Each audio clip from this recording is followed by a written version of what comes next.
And one of the chief engineers, who's ex-public school boy, said, I won't try to impersonate his voice, but he said, yes, well, it's very important for the school trunk. When the parents deliver the child with the school trunk, they want to get it in. I did that because we live near Harrow-on-the-Hill School. I pointed out that most parents only use their Rolls-Royce for speech day, and they'd turn up in a rather tatty maxi with the school trunk. This set my career back probably 6 months, but it was a fact. But nevertheless, I wouldn't argue with it. While we're at the back here, twin exhausts. Yep. Were they twin? Were they either side on the previous one? No, they'd gone twin from the number 3.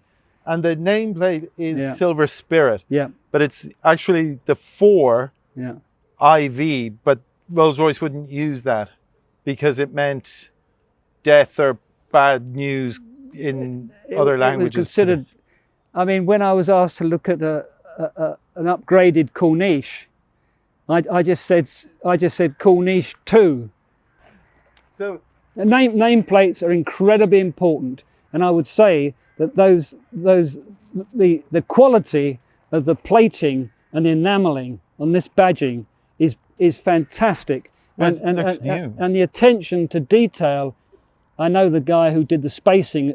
I mean, everything is, you can't believe the effort that's gone into getting that right. Can you remember what fonts? I've got it somewhere, but I couldn't tell you offhand. It's a known font. Yeah, you're right though, the spacing is immaculate. They just kept, I mean, it wasn't just a one-hit go. It was about 3 different pieces of paper would turn up with different spacing. Yes, until it's minute different spacing. But the quality is phenomenal. So the first Silver Spirit actually had no name badge on it, did it? I don't think it had. I don't remember one, no. So that was the Silver Spirit there. No, but I mean, one guy in marketing said you don't want badging on a Rolls-Royce. It's like putting Buckingham Palace on a car.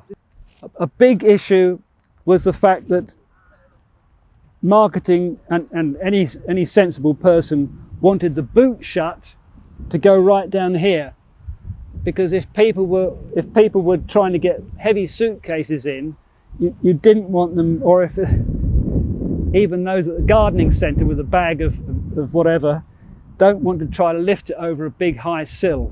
So we had to drive this line down through here. You don't want to have a high boot opening for this sort of car. And this was a way of getting away with it. The potential nightmare, which is why I'm glad I was never a chief engineer, is that there was no guarantee that when you slammed the boot hard, you wouldn't burst all the lamp filaments. And that is quite possible. No one knew the answer to that. They thought they wouldn't, but no one knew until the car was finished, really. And we could have rubber mounted them or something, but nevertheless, it was a gamble which paid off. The other thing I would say there, the boot is full of camera equipment at the moment, but it's beautifully weighted. Oh yes. Well, there's some very clever springs. Yes. There's some very clever springs across the back of the bulkhead. So it's all thought about, Yeah. And money has been spent on something that's completely invisible, and most owners wouldn't know. You just take it for granted that it's so easy to use again and again and again. Same with the bonnet. Just again to stress the almost religious fervour of Rolls-Royce's attention to detail and jewellery.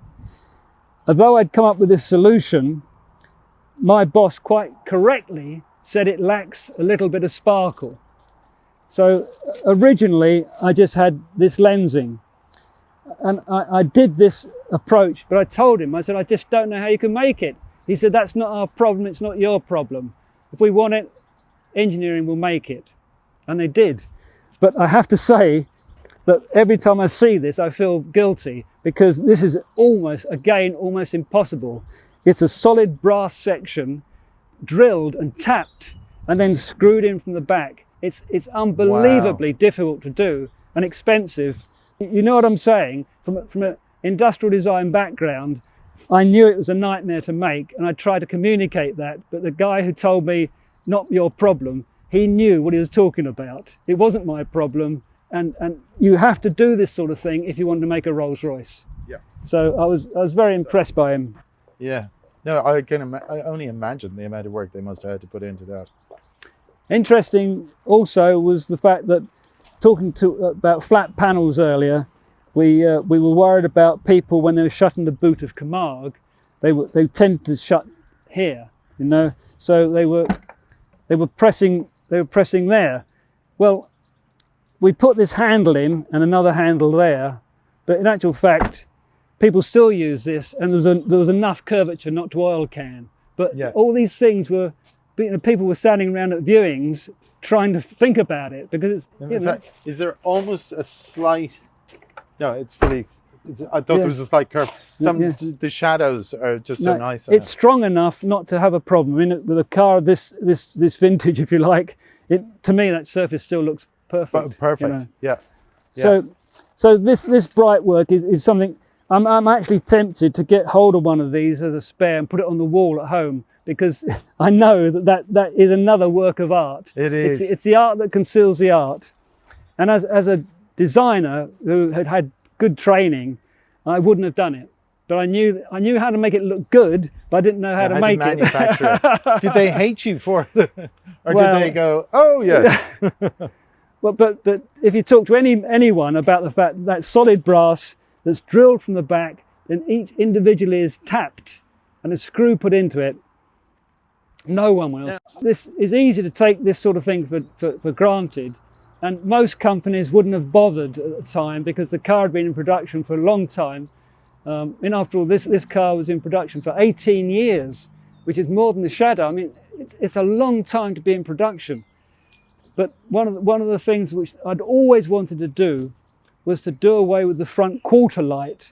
The earlier cars had another bar down here, which to me smacked of the past again. Definitely old-fashioned. It was a old-fashioned. But again, the engineers had figured out that you could actually get the glass to there and drop it down, and at the same time the original cars had a door or wing mounted mirror. Yeah. I mean, I wouldn't say it was ugly, but it wasn't pretty. And this was a big improvement, and most cars do this now. This was more 90s, definitely. It was a real freshener, and it was just a better solution.